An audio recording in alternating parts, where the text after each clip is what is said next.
Evet, hayat sağlıklı güzeldi. Şimdi konuğumuz doçent doktor Sema Koç. Hoş geldin Sema Hanım. Hoş buldum. Çok Hoş teşekkür geldiniz. ediyorum. Çok Ayağınıza teşekkür sağlık. ediyorum. Çok sağ olun. Çok güzel bir yerden geldiniz. Kesinlikle Neresi? öyle. Antalya mı Evet, yoksa? evet. Bak Antalya'dan nasıl Böyle güzel. geliyoruz. Güzel renkleri, deyince. ışıltısıyla, Çok güzel. enerjisiyle zaten hakikaten. Teşekkür ediyorum. Çok zarifsiniz. Bugün önemli bir konuyu konuşacağız. Horlama ve apne. Horlama konusu çok böyle sanki herkesin hayatında olabilir ve çok normal gibi bir algısı olsa da çok da normal bir durum değil. Bunu konuşacağız değil mi? Kesinlikle artık durum değil, hastalık olarak değerlendiriyoruz. Horlama herkesin bildiği uykuda gürültülü nefes alıp verme durumuna diyoruz. Boşanmalara Apne kadar ise, gidiyor değil mi? Boşanma nedeni. Yani önemli bir sağlık problemi, önemli bir sosyal problem kesinlikle. bir de uykuda nefesin durma durumu var ki çok tehlikeli bir şey. Bazen vücut bunu fark etmiyor bile. Sanırım bunun da özel bir testi var. Onu yapıyorsunuz. Ne kadar ciddi olduğunu vesaire. Bu nedir uykuda nefesin durması? Uykuda apne olarak tarif ediyoruz. Her nefes durmasına apne demiyoruz. En az belirli kriterler var ama kabaca en az 10 saniye süren nefes durmalarına apne diyoruz. Çok daha uzunları var. Apnenin Çok çok uzun. daha uzun, Evet, çok daha 10 uzun. saniye. 80-90 saniye, 100 saniyeyi geçen, bazen uyku testi sırasında uyarmak zorunda kaldığımız hastalarımız olabiliyor. Bunu tespit etmek için polisomnografi adı verdiğimiz uyku testini yapıyoruz. Genelde horlama ve apne şikayetiyle gelen hastalarımıza. Doğal uykusunda uyumasına özen gösteriyoruz. Herhangi bir ilaç uygulamıyoruz. Bu test sırasında hasta uykuda aynı zamanda mikrofon ve kamera kayıtlarını da alıyoruz. Horlaması ve uykuda ne oranda nefes durması var, vücut ne kadar oksijensiz kalıyor, işte kas hareketleri, kalp ritim, beyin EEG kayıtları, bunların hepsini alıp uyku problemi nedir, nereden kaynaklanıyor, bu test ile açıklığa kavuşturuyoruz. Şimdi ciddi bir test, güzel de sonuçlar veriyor. Esasında olay da çok önemli. Yani nefes alamadığınız zaman kandaki oksijen seviyesi düşüyor ve belki yatkın hastalarda bu kalp krizine kadar bile gidebiliyor. Şimdi burada tabii uyarıcı bir takım işaretler de vardır anladığım kadarıyla. Yani sadece horlama değil de hastaların ne şikayetleri oluyor? Yani nasıl size başvuruyorlar? Sadece horlama mıdır şikayetleri, yoksa başka bir takım ipuçları var mı? Bazen direkt horluyorum ve nefes durmam oluyor. Hatta nefes durmam sonucu bir anda irkilerek uyanıyorum diyen Karabasan hastalar da sanıyor var. belki. Ama çoğu zaman hastalarda birçok hasta apne hastası olduğunun farkında değil. Sadece yakınları, eşi, partneri gürültülü nefes alıyor, şikayetiyle geliyor ama biz birkaç sorgudan sonra aslında durumun apne hastası olduğunu hastamızın öğreniyoruz. Bu hastalar genellikle sabahları yorgun uyanma, boğazda kuruma hissi, gün içi çabuk yorulmalar ve bir türlü kendini dinç hissedememe şikayetleriyle geliyorlar. Bunun dışında sonuçta horlama ve özellikle apne dediğimiz uykuda nefes durması vücut için stres oluşturan bir durum. Oksijensiz kalması, tüm bedenin sabaha kadar oksijensiz kalması söz konusu. Beyne, kalbe, diğer organlara az oksijen gitmesi söz konusu. Bazen de direkt sinirlilik, depresif ruh haliyle de gelebiliyor. Özellikle horlama ve apne hastalarımız. Genelde horlama ile ilgili bir yaş var mıdır? Yani çok küçük çocuklarda da dikkat ediliyor ama evet. yaşlılarda da oluyor. Her yaşta oluyor anladığım Her kadarıyla. yaşta görebiliyoruz. Sadece birazdan bahsedeceğim horlamaya neden olan etkenler yaş gruplarına göre farklılık gösterebiliyor. Yeni doğanda bile apne şikayeti görebiliyoruz. Evet. Peki mesela nelerdir şikayetle gelmelerinden sonra sizin tanı koyup diğer hastalıkların belki de bir işareti, bir belirtisi olarak?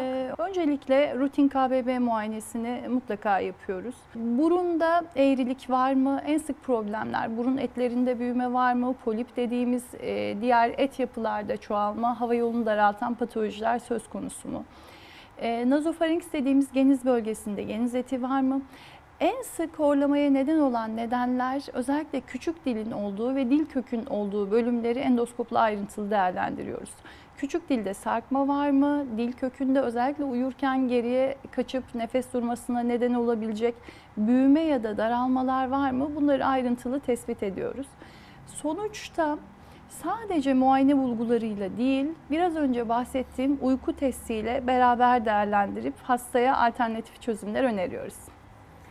Ve ameliyatlardan da gerçekten güzel sonuçlar alıyor Yüz güldürücü hastalar mü? bildiğim kadarıyla. Çoğu yüz güldürücü oluyor ve çok da ağrılı değil ameliyatlar. Çok seviyorum Demeyelim. doktorların hep yüz güldürücü. Ağrıyı da sen Kesinlikle soracaksın. horlama benim çok emek verdiğim bir alan. Yaptığımız güncel cerrahiler arasında belirgin farklılıklar var. Artık çok daha yüz güldürücü, iyi sonuçlar, güncel cerrahilerle, yeni teknik cerrahilerle oldukça yüz güldürücü sonuçlar alıyoruz.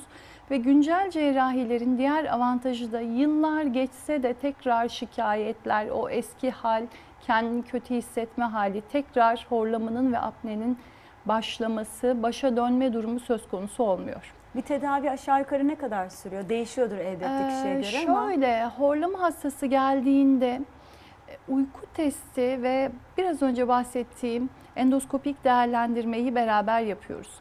Eğer endoskopik değerlendirmede belirgin daralmış alanlar görmüşsek ve uyku testinde de obstrüktif dediğimiz tıkayıcı nefes durmaları duruyorsa bu gruba tabii ki cerrahi tedavi öneriyoruz. Ama bir grupta evet nefes durması var ama belirgin daralmalar muayenede görmüyoruz. Bu gruba ya uykuda kullanacağı CPAP, BiPAP adını verdiğimiz bir maske sistemi, bununla uyumasını öneriyoruz veya ağız içi apareyler, bir grup hastaya da ilaç tedavisi öneriyoruz. Bizim için hani bugün özellikle vurgulamak istediğim şey yeni güncel cerrahilerde birçok artık alternatif cerrahi yöntemler kullanıyoruz. Tıkanma hangi düzeydeyse o düzeye yönelik cerrahiler planlıyoruz. Burundaysa burun kemik eğrilikleri ya da burun etlerinde büyüme varsa buna yönelik cerrahiler planlıyoruz. Horlamayı düzeltmek için estetik ameliyat yaptığımız hastalarda olabiliyor. Ciddi eğrilik var, aksada eğrilik var, bunu da yapabiliyoruz. Asıl yaptığımız cerrahiler, güncel cerrahiler, palatoplasti, faringoplasti ve dil köküne yönelik yaptığımız cerrahiler oluyor. Peki bir şey sorabilir miyim? Mesela biri hiçbir hastalığı ya da sıkıntısı yok, şikayeti yok ama müthiş horluyor. Yani aslında o sabah kalktığında çok mutlu, akşam da çok mutlu ama eşi Eşi ya da şikayetçi. evde yaşayanlar hani ben böyle bir şey görmedim. Benim var bir iki arkadaşım eşlerinden müthiş rahatsız, hatta böyle çekip dinletip hani şok yaşadığını biliyorum, nasıl yani diye, kendi de kabul etmiyor. Bu durumu siz de çok sık görüyorsunuz. Sık görüyoruz. Hastalar zaten horlama hastaları çoğu zaman özellikle erkek hastalar eşlerle ve elinde kamera kayıtlarıyla geliyorlar. Bu hastaların bir kısmını zaten biz poliklinikte azıcık bekletmişsek, randevu saatlerimiz aksadıysa koridorda uyuyan hastalar olarak görüyoruz. Uyumak değil, uyuklayan hastalar olarak görüyoruz. Nedeni sabaha kadar yeterince oksijen alamamış bir beden düşünün. Sabahları yorgun uyanıyor, gün içi bir türlü aktifleşemiyor ve uzun süre oturması gereken ya da immobil durması gereken durumlarda bu hastalarda kısa süreli uyuklamalar görüyoruz. Horlama aşamasında hastaları yakalamak aslında bizim için en iyi durum. Nedeni şu, erken aşamada bu hastaları yakalarsak ve tedavi edersek bir sonraki aşama olan apne ve apnenin neden olacağı birçok sağlık problemlerinden hastaları korumuş oluyoruz. Ama bunda bahsettiğiniz kişi uyukluyor ve gündüz yorgun, gece oksijen alamayıp dinlenmiş. Ben de hani hiçbir şikayeti olmayan biri, yani biri söylemese horladığının bile farkında değil. Bu nedir? Her horlayan hasta aslında birçok Mutlaka bir horlayan şey var hasta diyorsunuz. diyelim bir sonraki aşamada apne hastası olmaya aday. Nedeni şu, horlama daralan hava yolundan havanın geçerken oluşturduğu gürültü. Dolayısıyla o havanın oluşturduğu basınç dokuları zedeleyen bir durum. Ve dokularda kronik inflamasyon dediğimiz problemlere neden oluyor ve bir aşamadan sonra evet kendisini önemsemediği horlama var. Kendisinin rahatsızlığı yok. Sadece etrafındakiler birkaç şikayetini bildiriyor ama bu hastalar yıllar sonra apne hastası olarak önümüze gelebiliyorlar. Peki yan yatma ve sırt üstü yatma da çok fark ettiriyor. Önerebiliyoruz kesinlikle. İşte uyku testinin önemi burada. Uyku testinde uyumadan önce hastalara her pozisyonda yatmalarını öneriyoruz ve belirli pozisyonlarda ciddi nefes durmaları varsa belirli pozisyonlarda bundan sonrası için uyumalarını önerdiğimiz grup olabiliyor. Peki uyurken nasıl bunu kontrol ediyorlar? Kontrol etmiyorlar. Tenis topu dediğimiz bir uygulama var. Hasta göğsüne ve karnına bildiğimiz tenis topunu lastikle uyguluyoruz. İstese de sırt üstü yatamıyor gece boyu. Aa, Bunu tabii ki Çok iyi. bir grup İlk kez hastaya duydum. öneriyoruz ama bir grubuna da ciddi anlamda cerrahi istemiyor ya da cihazla uyumak istemiyor. Geçici çözümler olarak önerdiğimiz grupta olabiliyor. Hiç anatomik bir problemi olmayan hastalarda bazen mesela boyun çok kısa ya da çok kilolu hastalarda da bu tip şikayetler olabiliyor herhalde, değil mi? Kesinlikle olabiliyor. Kilo verdikleri zaman belki bu problemler azalabiliyor. Bir grup hasta evet, bir grup hastaya hiçbir müdahale önermiyoruz. çok teşekkür ediyoruz. Ben teşekkür ediyorum. Çok sağ olun. İyi günler Ayağınıza diliyorum. sağlık. Çok Görüşmek mersi. üzere. Teşekkürler. Ve hayat sağlıklı güzel. Devam ediyor.